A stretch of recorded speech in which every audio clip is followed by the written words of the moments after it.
आजची ट्रिप एकदम स्पेशल आहे का तर तुम्हाला चांगलंच माहिती असेल, थंबनेल बघितला असाल. भरपूर आपण ट्रेक केला, पण ह्या ड्रीम ट्रेकसाठी आपण एवढी वाट बघत होतो ना की जो प्लॅन आपण करतो ना तो होत नव्हता. 3 प्लॅन नंतर हा 4था प्लॅन आमचा सक्सेसफुल होतो आहे. तर आपण चाललो आहे कुठे तर रायगड किल्ल्यावरती. तर रायगड किल्ल्यावरती चाललो आहे आपण महाराजांच्या दर्शनाला. तर माझ्यासोबत भाजा आहे नेहमीप्रमाणे पार्थ, आणि बाकी भांडूपवरून आहेत 8 ते 9 लोक. आम्ही आलो भांडूप स्टेशनला. हा तुम्ही बघताय हा भांडूपचा परिसर आहे.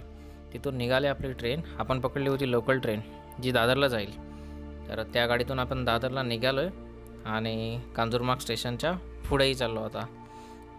त्याच्यानंतर तिकडे पोचलो आपल्यानंतर फोटोशूट वगैरे चालू होतं. हे मित्र लोक बाहेर होते सगळे. तर फोटोशूट झाल्यानंतर वेळ आली गाराणा घालायची. तेव्हा एक देवाचरणी एक प्रार्थना करून नारळ फोडून आपण लागलो पुढच्या प्रवासाला. राजूचे पप्पा नारळ फोडत होते.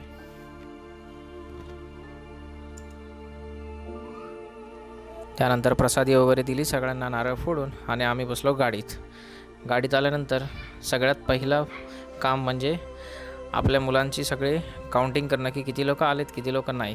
तर ते करण्यासाठी एक राजकुमारने सगळ्यांचं इंट्रोडक्शन दिलं आणि त्यानंतर नावं काउंट करायला त्यांनी चालू केलं. ही आपली मागची गँग सगळी जिथे आपण बसणार आहे. आपला मागचा भाग हा ठरलेला असतो. त्याच्यात आपला मामाचा मुलगा पण ॲड झालेला. तर आज आपण सगळे रायगड गडावरती जाण्यासाठी जमलेलो आहोत. आणि रायगड गड हे नाव ऐकताच ज्यांची आपल्याला आठवण होते तेच म्हणजे छत्रपती शिवाजी महाराज. आणि छत्रपती महाराजांबद्दल तुम्हाला काय सांगणं काय अजून नवीनच नाही आहे, म्हणजे सगळ्यांना माहिती ऑलरेडीच आहे. तर उद्या सकाळी आपण स्वतः प्रत्यक्षात पाहणार आहोत तिथे जाऊन. तर मी राज कानडे तुमचा द ग्रेट आउटडोर या परिवारामध्ये तुमचं सर्वांचं स्वागत करतो. इंट्रोडक्शन झाल्यानंतर वेळ होती काउंटिंग करायची की नावं किती आलेत. तर राजू एक नावं घेत होता, त्याच्या मागून सगळे येस म्हणत होते जे हजर होते. त्याच्यानंतर वेळ होती आपले केक कापायची. इंस्टाग्रामला आहेत ना 1,30,000 सबस्क्रायबर झालेले आहेत. तर त्याचं चॅनलचं जे नाव आहे ना कोकणातील भजन संस्कृती म्हणून आहे.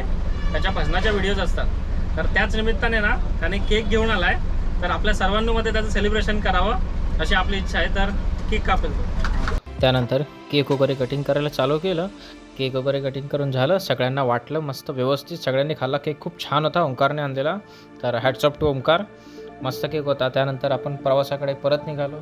तर 2 मिनटासाठी मी आलेलो पुढे, कारण मला घ्यायचा होता पुढचा व्ह्यू. मस्त पुढे बसून झालं होतं आपल्याला बोर, कारण समोर जे होते ते ड्रायव्हर आणि क्लीनर फक्त दोघंच, आणि मी करत होतो मीच आपला मागचा बाक. तर उठलो इथून आणि सरळ निघालो आपल्या मागच्या बाकावरती. मंडळी, स्कूल असो कॉलेज असो किंवा ट्रिप असो, शेवटचा बाक आपला ठरलेला असतो माहिती आहे का? सिंहगडची बॅटची गँग आहे यार. बरोबर, फक्त आपल्यातला एकच राहिलाय ना. सगळ्या गप्पा मारून आपली गाडी आली रायगडाच्या पायथ्याशी. आपलं जिथे हॉटेल बुक केलं तिथे आपण थांबलो. तिथे आपल्याला 3 रूम हॉटेलवाल्यांनी दिल्या होत्या. मस्त सकाळचा व्ह्यू बघताय हा तुम्ही. आम्ही होतो फर्स्ट फ्लोअरला. ग्राउंड फ्लोअरला 1 रूम होती आणि सेकंड फ्लोअरला 2 होत्या. फर्स्ट फ्लोअरला 2 होत्या. तर आम्ही होतो फर्स्ट फ्लोअरमध्ये. आम्ही असे एक आमची टीम होती बघा 4-5 जणांची. माझा भाचा आहे सोबत, असे सगळे होते. आणि खाली हे दिसतंय तुम्हाला हे डायनिंग वगैरे होते जिथे आपण नाश्ता करणार होतो. तर आलो आपण नाश्ता करायला. सगळे नाश्ता वगैरे केला प्रॉपर. सगळे बघतायत तुम्ही कांदे पोहे वगैरे खात होते. तर नाश्ता वगैरे केल्यानंतर आपली वेळ होती इंट्रोडक्शनची. त्या काळातली जी राजधानी म्हणून ओळखली जायची रायगड, तर तो आज किल्ला आपण सर करण्यासाठी जाणार आहे. त्यातील काही जण असतील की जे ऑलरेडी जाऊन आलेले असतील, तर त्यांना माहिती आहे या गडाचं महत्त्व किती आहे. आपण नवीन आलेल्यांना ते नवीन गोष्ट जाणून घ्यायची आहे. तर वरती जाताना 2-3 गोष्टी तुम्हाला पाळायच्या आहेत की जाताना सर्व एकत्र जातील. जास्त अंतर मागे पुढे ठेवू नका, जेणेकरून कोणी मिस होणार नाही. आणि जे लोक ग्रुप बनवून जातील त्या ग्रुपमध्ये त्यांनी प्रॉपर राहायचं. इथूनच ग्रुप बनवून पाठवा, नाही तर सर्वांनी एकत्र जा. ठीक आहे. आणि वरती जे 3 ठिकाणं आहेत त्या ठिकाणी तुम्ही सगळेजण एकत्र येणं गरजेचं आहे. तिथे आपला एक ग्रुपचा एक फोटोशूट होईल. असे 3 ठिकाणं मी तुम्हाला सांगतोय. एक नगरखाना असेल, एक जगदेश्वराचं मंदिर आहे, आणि येताना होळीचा माळ असेल. लास्ट एंडिंग जेव्हा आपण रिटर्न येऊ तो होळीचा माळ असेल तिथे सगळे. संध्याकाळी आल्यानंतर आपण जेवल्यानंतर एक छोटासा प्रोग्राम करतोय की जो लकी ड्रॉ म्हणून असेल. आणि एक छोटीशी द ग्रेट आउटडोर्स यातर्फे तुम्हाला एक छोटीशी एक भेटवस्तू पण देण्यात येणार आहे.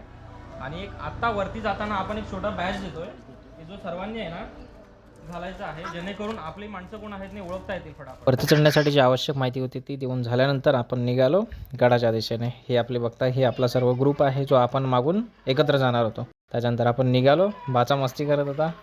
या पुढे 3 जणांचा ग्रुप होता, सोनाली, अक्षता आणि दीप्ती. तर हे आपण सगळे मागे, आणि इथे आपण पोचलो गडाच्या गेटजवळ, जिथून आपली ही ट्रेक चालू होणार होती. तर इथे आल्यानंतर एक फोटोशूट करायचं होतं. तर सगळेजण आले एकत्र, आपण एक फोटोशूट केला. त्याच्यानंतर निघालो आपण परत वरती. गड चढायला खूप मजा येत होती. पायऱ्या होत्या. गड हा अवघड नाही आहे, सोपा आहे चढण्याकरिता. त्याच्यामुळे फक्त पायऱ्या चढून आपण फटाफट वरती येत होतो. तर येता येता चिल पण होत होतं. मस्त राजू टाईमपास करत होता. राजूच्या हातात जो दांडा बघतायत तुम्ही, तो झेंडा वरती फडकवण्यासाठी आपण तो घेतलेला आहे सोबत. त्याच्यानंतर हा व्ह्यू तुम्ही बघू शकता, जो सह्याद्रीचा आहे, जो इथून मागून तुम्हाला पायऱ्या वगैरे दिसतील, तर तो एकदम भन्नाट वाटत होतं. ते दृश्य बघून सगळेजण भारावून गेले. माझा भाचा होता मामासोबत माझ्या, तर एकत्र ते जात होते. भाच्याने घेतला होता झेंडा. पार ते एकदम मस्त झेंडा हलवत पूर्ण गडाच्या चिखलापर्यंत तो झेंडा घेऊन गेला.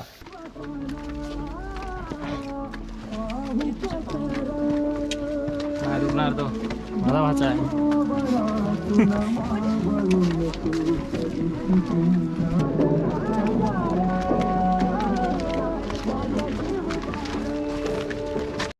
आमच्या मागून एक जो मुलगा येत होता त्याने स्पीकरवरती ना हे शिवाजी महाराजांचं गाणं लावलेलं, ते खूप छान होतं.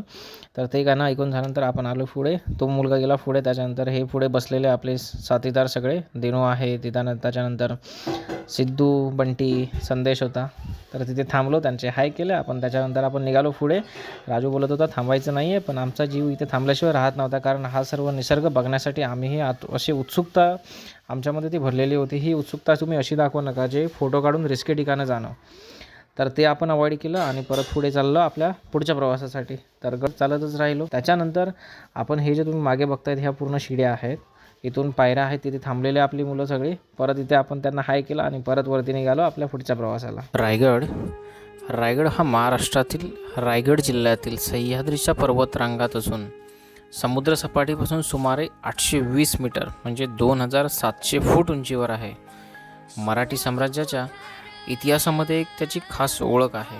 छत्रपती शिवाजी महाराजांनी रायगडाचे स्थान आणि महत्त्व पाहून 16व्या शतकात याला आपली राजधानी बनवली होती आणि त्यांचा राज्याभिषेकही याच ठिकाणी झाला, म्हणजे त्याच आपल्या रायगडावरती. याचे प्राचीन नाव रायरी होते. युरोपचे लोक त्याला पूर्वेकडील जिब्राल्टर असंही म्हणत होते.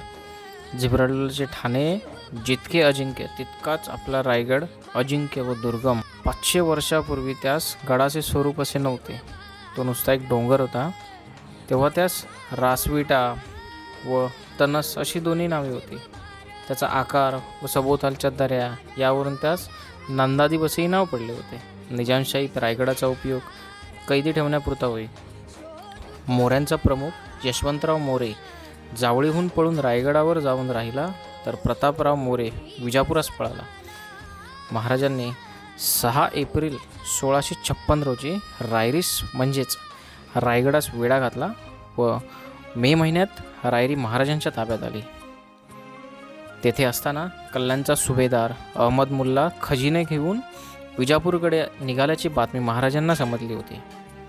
त्यांनी तो खजिना लुटून रायगडावर आणला व त्याच खजिन्याचा उपयोग गडाच्या बांधकामासाठी करण्यात आला. रायगडाचा माथा राजधानी बनवण्यास सोयीचा व पुरेसा आहे. शत्रूला अवघड वाटणाऱ्या प्रदेशातले हे अधिक अवघड ठिकाण आहे. सागरी दळणवळणासाठी हे एक ठिकाण जवळ आहे, म्हणून महाराजांनी राजधानीसाठी या गडाची निवड केली होती.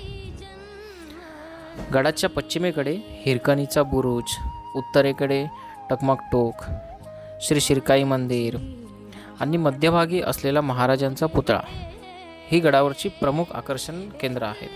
वरती आल्यानंतर हा महादरवाजा तुम्हाला दिसतोय. महादरवाजाचं महत्त्व असं आहे ना की गडाच्या अर्ध्यावरती चढल्यानंतर हा तुम्हाला महादरवाजा लागतोय आणि हा महादरवाजा बघा यू शेपमध्ये आहे पूर्ण, की जो बाहेरून तुम्हाला अजिबात दिसू शकणार नाही. तर ही कल्पना का असावी? कारण शत्रूला दरवाजा कुठे आहे हे दिसायला नको, म्हणून ही त्याची कल्पना असायला काही हरकत नाही. महादरवाजावरील बाहेरील अंगास वर दोन्ही बाजूस 2 कमळाकृती कोरल्या आहेत. दरवाजावर असणाऱ्या या 2 कमळांचा अर्थ म्हणजे किल्ल्याच्या आत श्री व सरस्वती नांदत आहेत. बोला छत्रपती शिवाजी महाराज की जय! बोला छत्रपती संभाजी महाराज जय भवानी जय भवानी जय भवानी. ह्या दरवाजाला 2 भव्य बुरुज असून एक 75 फूट तर दुसरा 65 फूट उंच आहे. तटबंदीमध्ये जी उतरती भोके ठेवलेली असतात त्यास जंग्या म्हणतात. शत्रूवर मारा करण्यासाठी ही भोके ठेवलेली आहेत. तर इथे पण आम्ही 1-2 फोटोशूट केले आणि त्याच्यानंतर आपण निघालो आतमध्ये. आतमध्ये आल्यानंतर ही तुम्हाला तटबंदी दिसते, पूर्ण भक्कमरित्या काळ्या दगडाची बांधलेली आहे. वरती दरवाजापासून आल्यानंतर उजवीकडे तुम्हाला टकमक टोकापर्यंत तर डावीकडे हिरकणी टोकापर्यंत तटबंदी बांधलेली आहे, ही तुम्हाला दिसू शकेल. त्यानंतर तटबंदीपासून वरती आल्यानंतर तुम्हाला हे इथे एक पोस्टर दिसेल, ज्याच्यामध्ये आधी कसं होतं आणि आता कसं बांधलेलं आहे. म्हणजे आताच्या भिंती थोड्या डेव्हलप केलेल्या आहेत त्याच्यामध्ये. पुढे आल्यानंतर आपल्याला हत्ती तलाव दिसणार होता. तर जो हा तुम्हाला दिसतोय ना, तो हत्ती तलाव आहे. हत्ती तलावाचा वापर आहे ना, गजशाळेतून येणाऱ्या हत्तींच्या स्नानासाठी व त्यांच्या पिण्यासाठी या तलावाचा उपयोग केला जात होता. केवढा मोठा तलाव आहे तुम्ही बघू शकता. तलावाजवळून पुढे आल्यानंतर आहे ना, तुम्हाला हनुमान टेक दिसेल, जे डाव्या हातावरती आहे. तिथे आम्ही बघितलं तर 2 पूर्ण असे तलावासारखे असे टेक होते, ज्याच्यामध्ये अजूनही पाणी होतं. त्यानंतर मला भेटले अहमदनगरचे मित्र. तर ऐका. कुठून? अहमदनगर. वा वा. तुम्ही श्रीगोंदा. कुठून आले? हेमंत हिरडे संभाजी ब्रिगेड श्रीगोंदा. अरे वा वा. चलो, चलो. अच्छा अच्छा. संभाजी ब्रिगेड तालुका अध्यक्ष. काय सांगाल रायगडाबद्दल? बोलावं तितकं कसं कमीच वाटतंय? किती वेळा आलेत? आता पहिल्यांदाच. रायगडावर येणं तसे 4थी 5वी चक्कर आहे. आम्ही पहिल्यांदा आलोय. तर आम्हाला तुम्हाला असं काय संदेश द्यायचा इथे, की यंगस्टरने नवीन लोकांनी येऊन इथे काय बघण्यासारखं आहे, त्यातून काय संदेश घ्यावा असं तुम्हाला वाटतं? नवीन लोकांनी येऊन रायगड हा रोपवेने न येता पायी चढून येऊन बरोबर. पाहावा. आणि बरोबर. इथनं एक हे रायगड म्हणजे एक खूप मोठी शक्तिपीठ आहे. करेक्ट. जिथे आपली निगेटिव्हिटी इथून आपल्याला एक नवीन ऊर्जा भेटण्याचं इथं प्रोत्साहन भेटतं. जशी गप्पा मारून आम्ही निघालो पुढे, कारण आपल्याला होत होता वेळ. आपल्याकडे वेळ कमी होता. प्रवीण इथे हाय करतोय आणि आपण आलेले होते शिरकाई देवीच्या मंदिराजवळ. वरती चढल्यानंतर डाव्या हातावरतीच शिरकाई देवीचं मंदिर आहे. शिर्के 5व्या शतकापासून रायगडचे स्वामी होते. याची आठवण देणारी गडस्वामिनी श्री शिरकाई मंदिर गडावर आहे. लोकमान्य टिळकांच्या काळात मावळकर नावाच्या इंजिनियरने हे मंदिर बांधले होते. तर दर्शन वगैरे घेतलं आणि आम्ही निघालो पुढच्या वाटेला. मंदिरातून बाहेर आल्यानंतर ना, आपल्याला एक भेटला छोटंसं गोंडस कुत्र्याचं पिल्लू. तर त्याला आपण थोडा वेळ खेळवला, खूप छान होता. त्याला खायला थोडंसं दिलं आणि मग आपण निघालो पुढे. होळीच्या माळावरून पुढे मनोऱ्याच्या दिशेने जाताना आधी लागतं ते म्हणजे गंगासागर तलाव. महाराजांच्या अभिषेकानंतर सप्तसागर व महानांची आणलेली तीर्थे याच तलावात टाकली गेली, म्हणूनच याचे नाव गंगासागर असे पडले होते. शिवाजी महाराजांच्या काळात शिबंदीसाठी या पाण्याचा वापर करण्यात येई. गंगासागराजवळून पुढे आल्यानंतर त्याच्या दक्षिणेस तुम्हाला 2 मनोरे दिसतील. हे जे समोर दिसत आहेत ते 2 मनोरे आहेत. त्यास आदिस्तंभ असेही म्हणत होते. जगदीश्वराच्या शिलालेखामध्ये ज्या स्तंभाचा उल्लेख केला गेला ते हेच असावेत. पूर्वी ते 7 मजली होते किंवा 5 मजली होते असे म्हणत होते. ते एकदम गोल असे ना, त्यातून नक्षीकाम तुम्हाला आढळून येते. तर ह्या व्हिडिओमध्ये तुम्ही बघत असाल की किती ते कोरीव काम आणि जे हे सर्कल एकदम गोल प्रकारे एक दुसऱ्या माळ्यापर्यंत आपल्याला ते दिसून येतात. वरचा भाग काहीसा मिटलेला आहे. मनोऱ्याच्या आतमध्ये आल्यानंतर आहे ना, तुम्हाला असं काहीसं दृश्य दिसेल. त्यानंतर आम्ही गेलो वरती जाण्यासाठी. हे बघा, असा भुयारी मार्ग होता जिथून आतमधून शिड्या आहेत. तर इथून निघालो आम्ही वरती आल्यानंतर मनोऱ्याचा दुसरा मजला तुम्हाला दिसेल. तर दुसऱ्या मजल्यासाठी जाणाऱ्या या शिड्या होत्या आणि एकदम टॉपला तिथे वरती येऊ शकतो डायरेक्ट या शिड्यांमधून. दुसऱ्या मजल्यावरती आपण आतमध्ये गेलो तर तेही स्ट्रक्चर असंच काहीसं होतं. तिथून बघायला भेटत होता लांबचा सुंदर नजारा. तर ते बघितलं आणि आपण निघालो परत पुढच्या दिशेने. आम्ही निघालो वरती पुढे. भाचा पुढे जास्त धावत होता, मस्ती करत होता. आणि जे इथे वरती आपण पोचलो हे खलबतखाना आहे. महाराजांच्या गुप्त चर्चा या ठिकाणी होत असत. तर ते बघण्यासाठी आपण निघालो खाली. आता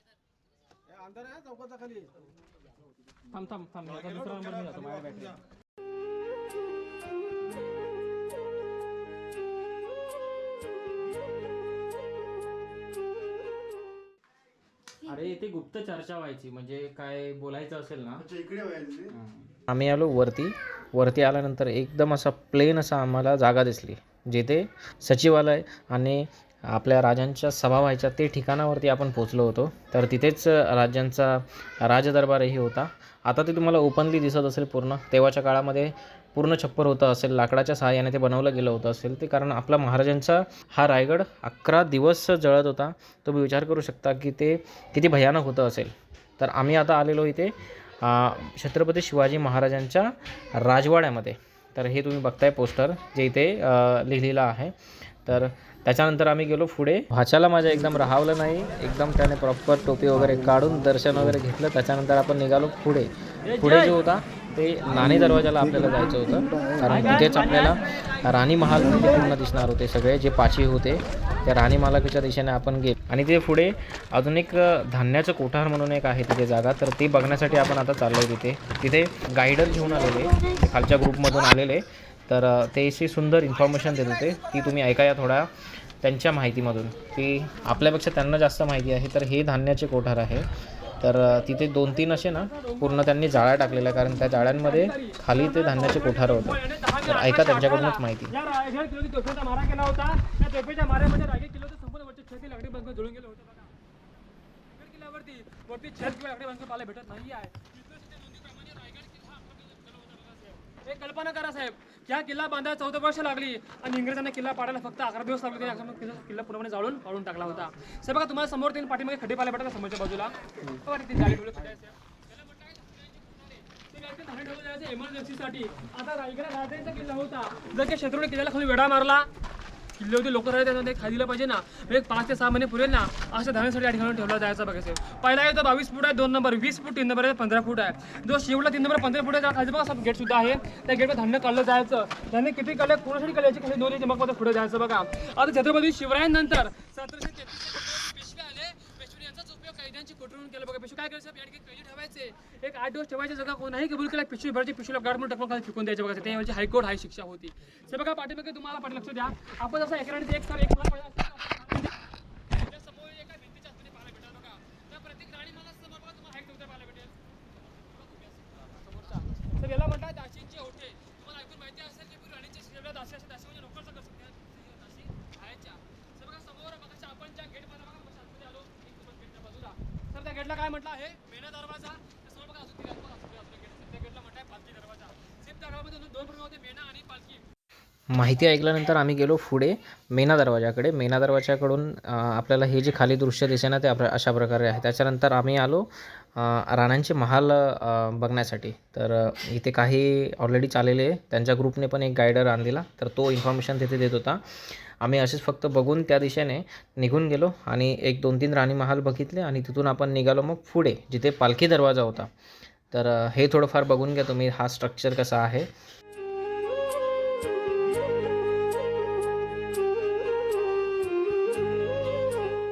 स्तंभांच्या पश्चिमेस भिंत असलेल्या भागातून 31 पायऱ्या बांधलेल्या दिसतात. त्या चढून गेल्यानंतर जो दरवाजा लागतो तो पालखी दरवाजा. या दरवाजातून बालेकिल्ल्यात प्रवेश करता येतो. तर असा काहीसा पालखी दरवाजाचा दृश्य आहे जे तुम्ही बघताय आता.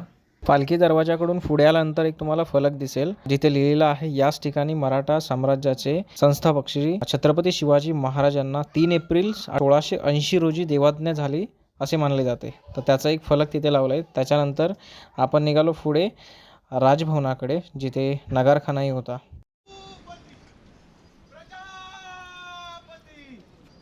सुवर्ण रत्न श्रीपती अष्टावधान जागृत अष्टप्रधान वेष्टित न्यायालंकार मंडित शस्त्रास्त्र शास्त्र पारंगत राजनीती धुरंधर पौढ प्रताप पुरंदर क्षत्रिय कुलावतंस सिंहासनाधीश्वर महाराजाधिराज राजा शिवछत्रपती महाराजांचा छत्रपती शिवाजी महाराजांचा धर्मशास्त्र पंडित ज्ञान गोविंद सरजा रणधुरंदर छत्रपती संभाजी महाराजांचा छत्रपती संभाजी महाराजांचा हर हर हर हर हर हर राजभवनावरची शिवगर्जना ऐकल्यानंतर आम्ही निघालो पुढे नगरखान्याच्या दिशेने, जिथून आपल्याला जायचं होतं महाराजांच्या समाधीकडे. तर समाधीकडे जाताना हा नगरखाना लागतो आपल्याला. हा तुम्ही बघताय खूप सुंदर असा दिसतोय. आतलं नक्षीकामही तिथले एक नंबर आहे. दोन्ही बाजूला असं बसण्यासाठी जागा आहे आणि ही पूर्ण काळ्या दगडाचं बांधलं गेलेलं आहे. तर तिथून 1-2 फोटोशूट केले आणि मग आपण निघालो पुढे, जिथून आपल्याला महाराजांच्या समाधीकडे जायचं होतं. तो जो रस्ता होता तो होळीच्या माळाकडून आणि महाराजांची ती बाजारपेठ होती रायगडवरची, तिथून आपल्याला जायचं होतं. तर आपण निघालो मग त्या दिशेने. तर आता आपण पोचलो या होळीच्या माळावरती. होळीच्या माळावरती महाराजांचे एक मोठे स्मारक आहे. तिथे भारत गेला दर्शन घ्यायला. होळीच्या माळाजवळून पुढे येताच छत्रपती शिवाजी महाराजांचा जो भव्य पुतळा आहे त्याच्या समोर एक्झॅक्ट तुम्हाला 2 रांगांमध्ये ना काही अवशेष दिसतात. ह्या जे दिसत आहेत त्या आपल्या महाराजांच्या काळातील बाजारपेठा आहेत. त्या 2 रांगांमध्ये प्रत्येकी 22 दुकाने होती. त्या 2 रांगांमधून जवळजवळ 40 फूट रुंदीचा जो मधला गॅप दिसतोय तुम्हाला तो आहे.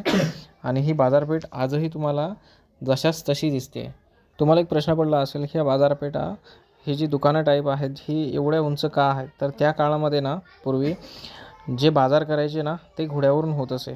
तर त्याच्या साईजने ती हाईट बरोबर होती एक्झॅक्ट. आणि जे लोक घोड्यावरून नव्हते करत ते पायऱ्यांवरून करायचे. त्यासाठी मध्ये पायऱ्या दिसत आहेत तुम्हाला वरती जाण्यासाठी. तर हा असा काहीसा तिथला परिसर आहे जो तुम्ही बघताय. तर इथून पुढे आपण सरळ गेलो महाराजांच्या समाधीकडे. बाजारपेठेतून आलो आम्ही सरळ पुढे जगदीश्वर मंदिराजवळ.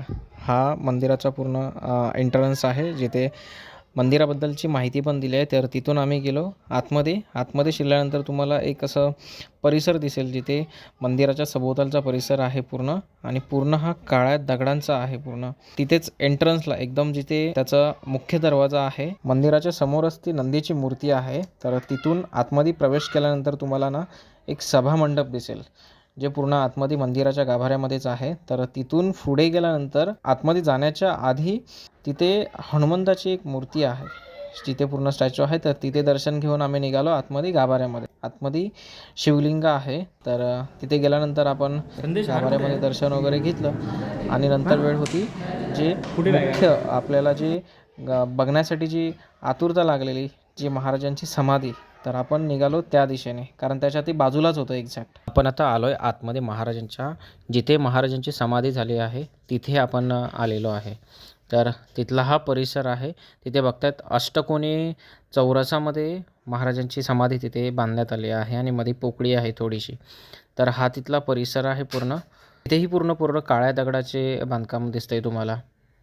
तिथून पुढे आल्यानंतर बघा तुम्हाला ना एक इथे फलक दिसेल, ज्याच्यावरती लिहिलं गेलेलं आहे की छत्रपती शिवाजी महाराजांचे दिनांक 3 एप्रिल 1680 रोजी देहावसान झाले. जगदीश्वर मंदिराच्या पूर्वेस चौतऱ्यावर त्यांच्यावर अंत्यसंस्कार केले गेले. तिथे हे स्मारक आहे. तर ते बघितल्यानंतर आपण थोडा वेळ इथे थांबलो. नंतर आमच्या लक्षात आलं की आम्ही जो आहार आणलेला तो महाराजांच्या समाधीवरती घातलाच नाही, मग तो आपण आत्ता घालत आहोत. आणि तिथून मग नंतर पुढे आल्यानंतर जिथे आपण बाहेर जाण्याचा रस्ता जिथे आहे, जिथे मंदिराकडे जाण्याच्या मार्गाजवळ इथे एक छोटंसं दगड तुम्हाला दिसेल, ज्याच्यावरती लिहिलेलं आहे सेवेचे ठायी तत्पर हिरोजी इंदोलकर. किती मौल्यवान गोष्ट आहे ही आपल्या राजांसाठी. तर आता जाणार आहोत आपण टकमक टोकाकडे निघालो आहे. इकडून फक्त टकमक टोकाकडे जाण्याचा रस्ता थोडासा अवघड होता. म्हणजे आम्ही जेवढा गड चढून वरती आलो तोपर्यंत काहीच असा प्रॉब्लेम नव्हता की कोणी कसं प्रॉपर जाऊ शकेल का नाही. पण इथे आल्यानंतर मात्र असं वाटलं की थोडंसं आता रस्ता अवघड आहे. तर माझ्याचा हात पकडला आणि आम्ही निघालो टकमक टोकाच्या दिशेने. तर हा जो रस्ता तुम्ही बघतायत ना, हा टकमक टोकाकडे जाण्यासाठीचा मार्ग आहे.